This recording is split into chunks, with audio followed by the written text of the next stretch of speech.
목사님이 게임 하나 하려고 하는데 원래 여러분이랑 하려고 했어요. 그래서 여러분이 목사님을 이기면 문상을 주려고 했는데 이게 여기선 될 수가 없네. 상수쌤 잠깐만 도와주시겠어요? 자, 이제부터 뭘 할 거냐면은 지는 가위가위보를 할 거야. 지는 가위가위보. 가위바위보. 오, 잘한다. 다시 가위바위보. 이게 쉽지 않아요. 이거 한 번만 더 해볼게요. 가위바위보. 쉽지 않네. 하겠습니다. 자, 이거를 왜 했냐면 여러분 지는 가위바위보 어려워 보여요? 쉬워 보여요? 여러분이 보기에는 굉장히 쉬워 보일 수 있어. 안 해봤으니까. 근데 이게 어려워요. 굉장히 어려워요. 순발력의 문제도 있지만 인간의 본능이 커요. 인간은 기본적으로 이기고 싶어요. 인간은 이걸 본능으로 갖고 있어요. 이 본능은 형제들 사이에서도 나타납니다. 목사님에게는 5살 아들과 2살 딸이 있거든요. 은성이와 은하. 이 둘 사이가 좋을까? 천만에. 여러분, 이 나이 때 3살 차이는 어마어마하게 큰 거예요. 거의 30년 이상의 차이가 나요. 근데 그 2살짜리가 안 져. 5살짜리한테 절대 지려고 하질 않아. 이 본능, 이기려고 하는 본능은 부부들 사이에서도 나타나요. 부부는 정말 아무것도 아닌 일 때문에 싸워요. 어제 목사님은 우리 사모님이랑 모기 한 마리 때문에 싸웠어요. 진짜. 아무것도 아닌 일 때문에 싸우기 때문에 사실 먼저 사과하면 금방 끝나요. 먼저 사과하면 사실 모든 것이 금방 종결이 돼요. 미안해 이렇게 얘기하면 되는데 그걸 하기 싫은 거예요. 내가 먼저 미안해 하길 싫은 거예요. 상대방이 사과할 때까지 기다리는 거예요. 여러분, 학교는 어때요? 학교는 이기고 지는 사람들의 전쟁터입니다. 안 그래요? 맞아요. 이기는 사람이 원하는 학교를 가는 거예요. 신앙생활을 할 때 이 이기고 싶어하는 본능은 아주 큰 문제가 됩니다. 왜냐하면 사람은 하나님도 이기고 싶어하기 때문이에요. 여러분, 회개가 뭐예요? 여러분, 회개가 뭐라고 생각해요? 목사님은 회개를 이렇게 생각해요. 회개는 하나님 앞에서 지는 거예요. 하나님, 제가 잘못했습니다. 하나님, 용서해 주세요. 여러분, 회개는 다른 게 아니에요. 회개는 하나님 앞에서 지는 거예요. 내가 하나님 앞에서 지는 거예요. 문제는 이기고 싶어하는 우리의 본능이 하나님 앞에서도 발휘된다는 거예요. 하나님, 죄. 제가 먼저 잘못했단 말이에요. 하나님, 어쩔 수 없는 일이에요. 하나님, 그게 왜 잘못입니까? 사람들은 하나님 앞에서 회개하기를 힘들어합니다. 그 이유가 뭘까요? 세상의 방식이 더 익숙하기 때문이에요. 세상은 잘못을 시인하잖아요. 절대 용서해 주지 않아요. 더 추궁하죠. 너 그거 말고 더 잘못한 것도 없어? 너 그거 말고 또 지은 죄 없어? 세상은 추궁해요. 그런데 우리는 세상의 방식이 익숙해요. 그러니 회개도 두려운 거예요. 회개를 하기가 어려운 거예요. 그런데 여러분 잘 들어요. 우리 하나님은 달라요. 우리 하나님은 세상과 다르십니다. 우리 하나님은 회개하면 즉시로 용서해 주세요. 아멘. 우리 하나님은 회개하면 어떤 죄라도 용서해 주세요. 아멘. 여러분, 그렇기 때문에 나는 여러분의 회개에 대한 인식이 바뀌기를 예수님의 이름으로 축복합니다. 여러분, 회개는 힘들고 어려운 일이 아니에요. 여러분, 회개는 특권이야, 특권. 회개는 하나님께서 그리스도인들에게만 주시는 특권이에요, 특권. 힘들고 어려운 일이 아니란 말이에요. 이게 무슨 말이야? 우리는 죄를 해결할 수 있는 능력을 갖고 있다. 아멘. 왜 회개가 특권이야? 회개하면 하나님이 용서해 주시거든. 회개하면 하나님께서 어떤 죄라도 없는 걸로 해주시거든. 그리스도인들이요, 태그요, 잘 들어요. 회개는 특권이에요. 그러므로 나는 우리 태그가 하나님 앞에서라면 무조건 지고 들어가는 사람들이 되기를 예수님의 이름으로 축복합니다. 일단 하나님께 회개하고 보는 거야. 태그, 일단 하나님께 회개부터 시작하고 보는 거야. 회개가 첫 번째가 되는 거야. 회개가 먼저가 되는 거예요. 그때 하나님이 우리를 용서해 주신다. 반드시 용서해 주신다. 우리는 죄를 해결할 수 있는 능력을 갖고 있는 사람들입니다. 이 사실을 잊으면 안 돼요. 자, 이제는 회개에 대해서 다른 차원으로 한번 생각을 해봅시다. 여러분, 만약에 우리가 끝까지 하나님 앞에서 회개하지 않는다. 만약 내가 끝까지 하나님께 지지 않는다. 그럼 우리 안에 어떤 일이 벌어지기 시작할까요? 내가 회개하지 않아서 내 안에 죄가 그대로 남아있어. 그럼 이제 나는 어떻게 되는 거예요? 이 궁금증을 오늘 다윗을 통해서 알아볼 거예요. 여러분, 다윗이 누구예요? 다윗 유명한 사람이죠. 하나님에게 있어서 다윗은 하나님의 사람 하면 떠오르는 대표적인 인물. 왕이란 누구인가 그 기준. 그게 다윗이에요. 하나님은 이스라엘 역대 왕들에게 항상 이렇게 말씀하셨습니다. 역대 왕들은 이 말을 들을 때마다 굉장히 피곤했을 거예요. 뭐라고 말씀하시냐면 너 다윗처럼만 살아라. 너 다윗처럼 살았으니까 칭찬한다. 하나님에게 있어서 다윗은 기준이에요. 하나님에게 있어서 다윗은 대표예요. 놀라운 인생이죠. 나는 우리 태그가 이런 인생이 되기를 예수님의 이름으로 축복합니다. 목사님은 이것을 생각하고 사역하는 거예요. 나는 여러분이 그런 인생이 되기를 바라요. 그런데 문제는 오늘 이런 다윗이 아주 무서운 죄를 저지르기 시작하는 거예요. 오늘 말씀에 상상도 할 수 없는 다윗의 죄가 나타나기 시작하는 거예요. 여러분, 오늘 우리는 말씀에 다윗의 죄를 보면서 한 가지 사실을 발견할 수 있습니다. 그것이 무엇이냐면 다윗이 죄에 빠져 너네들은 더 쉽게 빠질 수 있다는 거예요. 다윗이 죄 때문에 무너져 우리는 더 빨리 무너질 수 있다는 거예요. 태그, 죄를 생각할 때 절대 가볍게 생각하면 안 돼요. 죄는 무겁게 다뤄야 돼요. 죄는 칼같이 조심하게 다뤄야 돼요. 그냥 넘어가는 게 죄가 아니란 말이에요. 죄는 항상 신중하게 다뤄야 돼요. 왜? 다윗도 무너뜨린 게 죄예요. 그럼 우리는 너무 쉽지. 우리가 죄를 함부로 다루면 너무 쉽게 무너지는 거예요. 목사님은 계속해서 너희들이 어떤 사람들인지 그 정체성을 말해주고 있습니다. 여러분, 들리진 않지만 아멘으로 대답하세요. 너희는 하나님의 거듭난 인생입니다. 아멘. 너희는 하나님의 새로운 인생이에요. 아멘. 너희는 하나님의 축복의 통로고 너희는 하나님께서 거하시는 성전이에요. 아멘. 아멘. 이것이 너희들의 진짜 모습이에요. 그러므로 하나님은 너희들을 통해서 이 땅 가운데 하나님의 놀라운 일들을 나타내실 거예요. 아멘. 믿음이 있으라. 하나님의 구원과 하나님의 축복과 하나님의 능력과 하나님의 평안과 하나님의 일하시고 역사하시는 것이 누구 손에 달려있어? 너희들 손에 달려있다는 거예요. 자기 가슴을 두드리면서 한번 선포해 보려. 나는 하나님의 사람이다. 그렇지. 여러분은 하나님의 사람으로서 하나님의 통로로서 하나님의 일을 감당하는 사람들이 되는 거예요. 그런데 문제가 뭐냐면, 여러분, 정말 큰 문제가 뭐냐면 죄에 빠지면 이 역할을 감당하기가 어려워진다는 거예요. 여러분 하나님의 통로예요. 여러분을 통해 하나님의 놀라운 일들이 나타날 거예요. 그런데 죄가 너희들이라는 통로를 막는다. 여러분 잘 들어요. 죄가 너희들이라는 통로를 막는다.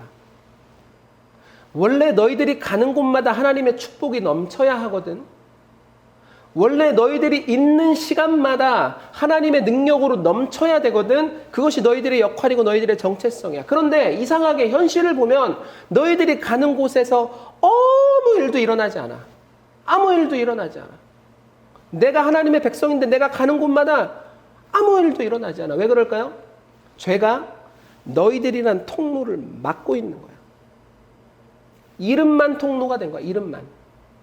이제는 통로였던 어떤 것이 된 거야. 우리의 비참함을 깨달아야 돼요, 여러분. 나는 원래 그런 사람이 아닌데, 나는 원래 하나님께 그렇게 지음받은 존재가 아닌데 내가 그렇게 돼버렸어. 그럼 이제 우리는 무엇을 해야 되는 거예요? 내가 죄로 인해 막혀 있는지 아니면 내가 죄로 인해 뚫려 있는지 항상 확인하는 내가 돼야 되는 거야. 이걸 어떻게 하는 거예요? 태그, 회개하라. 지금 회개하라. 즉시 회개하라. 회개부터 하고 시작해라. 회개부터 하고 생각해라.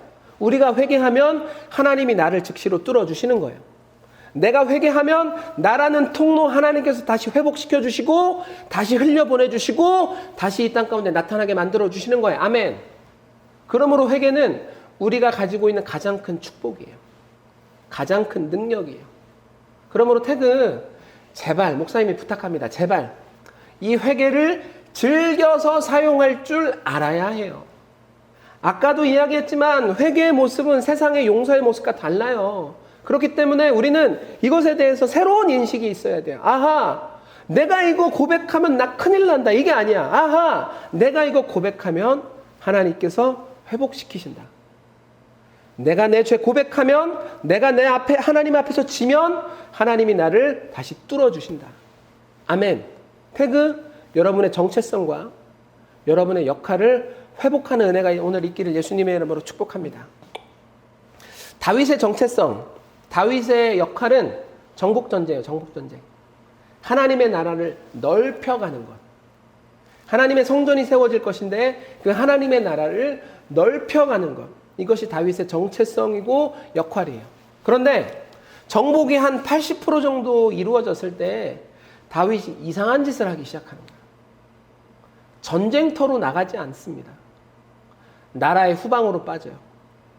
다윗이 왜 이런 일을 했는지 성경에는 딱히 기록이 없어요. 그런데 금방 생각할 수 있죠. 아마 이런 이유였을 거예요. 이만큼 정복해놨으면, 내가 이만큼이나 정복을 해놨으면 대세가 기울었으니 나머지는 알아서 정복이 되겠지. 내가 이만큼 결과를 만들어놨으면 이만큼의 결과가 눈덩이처럼 불어나서 나머지는 저절로 이루어지겠지. 아마 다윗은 이런 생각을 했을 것 같아요. 근데 맞아요, 여러분. 진짜 이런 것들이 이루어지긴 해요. 성공하는 습관을 들이잖아? 성공하는 맛을 보잖아? 성공하기가 쉬워져요. 돈이 많잖아요? 돈이 많잖아? 그 돈을 벌어다 주는 게 세상이에요. 여러분, 정말로 대세가 기울면 그것이 저절로 이루어지기도 합니다. 그런데 태그 목사님이 오늘 여러분한테 중요한 이야기를 할 거예요. 우리는 하나님의 사역을 끝까지 해나갈 사람들입니다. 아멘. 우리는 하나님과 끝까지 함께 동역할 사람들입니다. 아멘. 그런데 하나님의 사역은 결과가 전부가 아니에요. 하나님의 사역은 결과가 전부가 아니에요.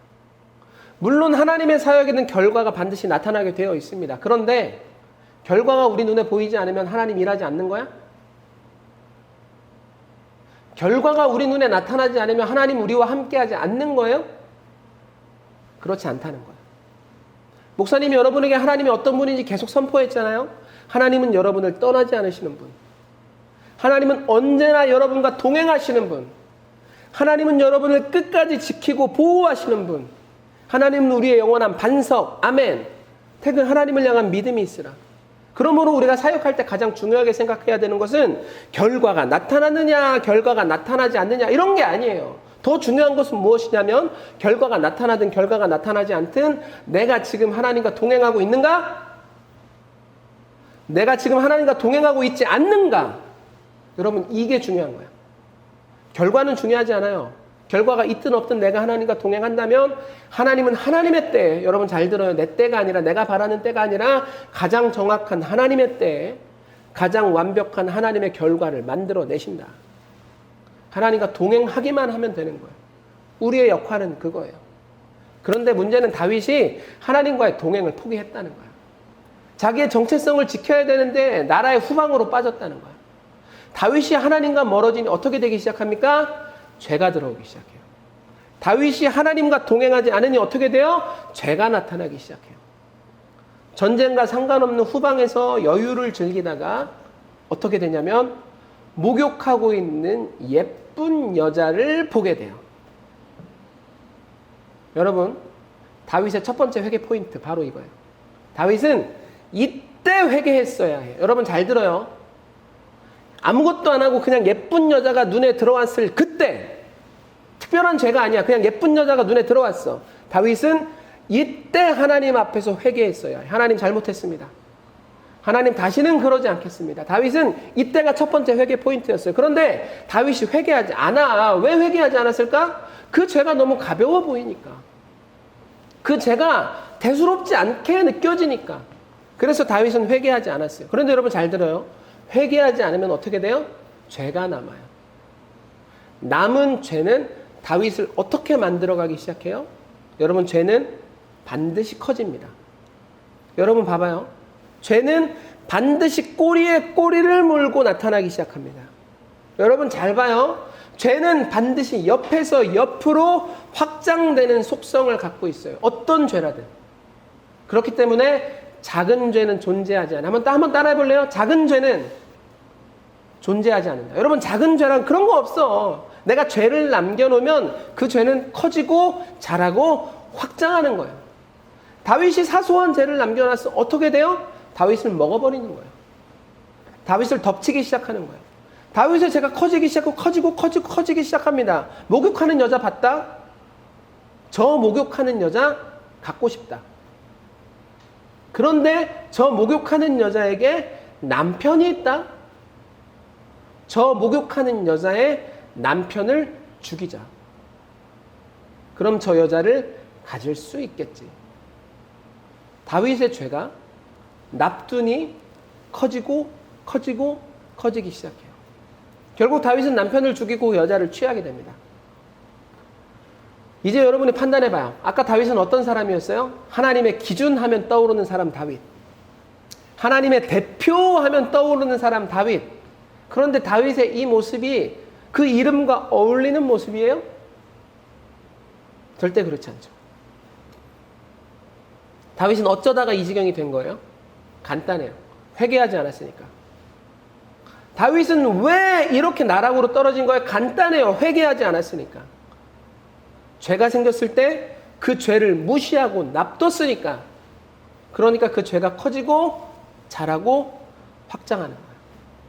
그 죄가 다윗을 향한 하나님의 계획을 막고 그 죄가 다윗을 향한 하나님의 일하심을 멈추게 만드는 거예요.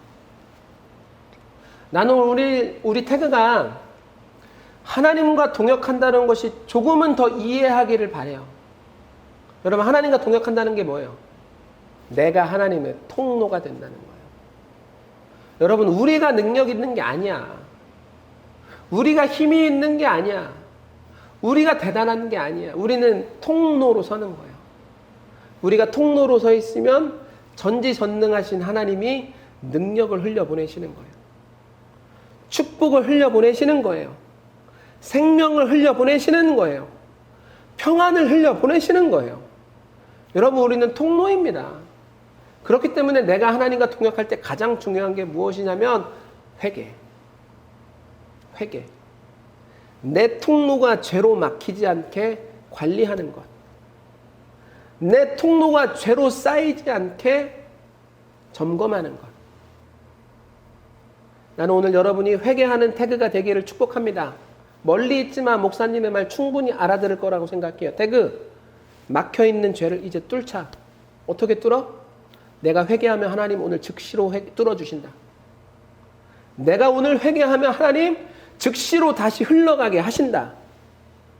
내가 오늘 회개하면 하나님 내가 있는 가정, 내가 있는 삶의 부분, 내가 지금 있는 어떤 어그러진 부분들 나라는 통로를 통해서 회복되고 일어서고 나타나기 시작한다. 하나님의 역사와 하나님의 일들이. 여러분, 이게 하나님과 동역한다라고 말하는 거예요. 하나님의 통로로 서는 것. 자, 결론을 내리도록 하겠습니다. 우리가 하나님께 쓰임받지 못하는 이유가 뭐예요? 우리 인생을 봅시다. 우리 하나님께 쓰임 받아요? 그런 것보다 그렇지 못한 경우가 훨씬 많죠. 우리가 하나님께 쓰임받지 못하는 이유가 뭐예요? 우리가 아직 어리기 때문에? 우리가 아직 준비되지 않았기 때문에? 여러분, 그런 거 아니라는 거예요. 나의 어림, 나의 준비되지 않음, 하나님의 일하심을 막을 수 있는 조건이 아니다. 그런데 내가 하나님께 쓰임받지 못하고 있는 이유가 뭐야? 내가 회개하고 있지 않기 때문에. 내가 막힌 나라는 통로를 그대로 두고 있기 때문에. 태그, 이제 그 통로를 뚫자. 회개함으로 그 통로를 뚫자. 오늘 뚫리는 은혜가 있기를 예수님의 여러분 축복합니다. 다시 통로로 서는 은혜가 있기를 우리 태그 아이들에게 축복합니다. 태화야, 통로로 하나님께서 너를 사용하실 거야. 다민아, 통로로 너를 하나님께서 쓰실 거야. 다민이를 통해 다민이의 학교, 다민이의 친구들, 다민이의 가족들, 너라는 통로를 통해서 하나님께 흘려보내실 거야. 말하지 않은 친구들도 마찬가지예요. 한번 따라해볼래요? 나는 하나님의 통로다. 하나님의 통로로 똑바로 서는 여러분 되기를 축복합니다. 자, 다윗은 결국 죄가 들어온 그때 회개하지 않아요. 그래서 어떻게 되느냐? 죄가 다윗을 먹어버려요. 이제 다윗은 끝난 거예요? 아니에요. 그렇지 않아요. 우리 다윗이 결국 어떻게 했는지 16절을 통해서 한번 크게 읽어보도록 하겠습니다. 16절 선포합니다. 시작! 다윗이 그 아이를 위하여 하나님께 간구하되 금식하고 안에 들어가서 밤새도록 땅에 엎드렸으니. 죄로 인해서 다윗은 어그러집니다. 다 망가져요. 그런데도 뻔뻔하게 다윗은 끝까지 회개하지 않고 마지막에 회개해요. 하나님은 이런 다윗의 기도를 무시해요? 야, 너 뻔뻔하게 지금 와서 회개해? 처음엔 뭐 했어? 하나님 이렇게 말씀하세요? 아니에요. 여러분, 우리 하나님 그렇게 작은 분 아니에요. 물론 회개는 빠르면 빠를수록 좋습니다. 나는 우리 태그가 빠른 회개하기를 예수님의 이름으로 축복합니다. 태그, 목사님이 하는 말에 크게 아멘해요. 태그가 빠른 회개를 할지어다. 죄가 들어오는 순간 회개를 할지어다. 그러나 우리 하나님은 늦은 회개도 받아주세요. 우리가 이것저것 해보고 다 안 돼서 결국 하나님이네 하는 뻔뻔한 마음으로 돌아가도 하나님은 가장 늦은 회개도 받아주시는 거예요. 마지막 회개도 받아주시는 거예요. 그러므로 태그, 회개를 첫 번째로 마지막으로 언제든지 가장 먼저 어느 순간에나 하는 여러분이 되기를 축복합니다. 그게 회개의 타이밍이에요. 빠를수록 좋지만 마지막에도 하나님은 회개를 받아주시는 거예요. 오늘 말씀을 정리하면서 반주 좀 해주시겠어요? 오늘 말씀을 정리하면서 여러분 생각해 봅시다. 내가 하나님 앞에서 지은 죄가 무엇인가? 그런데 그 죄를 지었을 때 나는 어떻게 행동했나? 그 죄가 들어온 순간 나는 죄를 무시했나? 아니면 회개하는 사람이 되었나? 이전에는 무시하는 사람이었다면 이제는 회개하는 사람이 되기를 바라요. 이전에는 그냥 넘어가는 사람이었다면 이제는 회개로 반응하는 사람이 되기를 바라요. 여러분이 회개하면 하나님이 세우실 거예요. 여러분이 회개하면 여러분이라는 통로 하나님께서 다시 뚫어주실 거예요. 놀라운 일이 나타날 것입니다. 나윤이를 통해서, 응진이를 통해서 놀라운 하나님의 일들이 다시 펼쳐지기 시작할 거예요. 내가 어려서 쓰임받지 못한다고? 아니야. 내가 준비가 하나도 안 돼서 쓰임받지 못한다고? 아니야. 이스라엘은 준비됐던 적이 한 번도 없어. 그런데 하나님이 쓰시잖아. 우리도 마찬가지야. 회개하는 자가 쓰임받는 거야. 큰 통로가 아니라 깨끗한 통로가 쓰임받는 거야. 우리 잠깐만 기도합시다. 하나님, 이제 내가 죄를 처리하는 새로운 방법을 배웁니다. 죄를 처리하는 새로운 방법을 배웁니다. 작은 죄란 존재하지 않습니다. 작은 죄란 나타나지 않습니다. 하나님, 어떤 죄라도 내게 들어오는 순간 회개하게 하십시오. 어떤 죄라도 내 앞에 펼쳐지는 순간, 내 몸에 들어오는 순간, 내 영을 흐지부탈하는 순간 하나님 회개부터 시작하는 우리가 되게 하십시오. 우리 이 마음을 갖고 우리 주여 한번 부른 다음에 간절한 마음으로 기도하시겠습니다. 시작! 주여!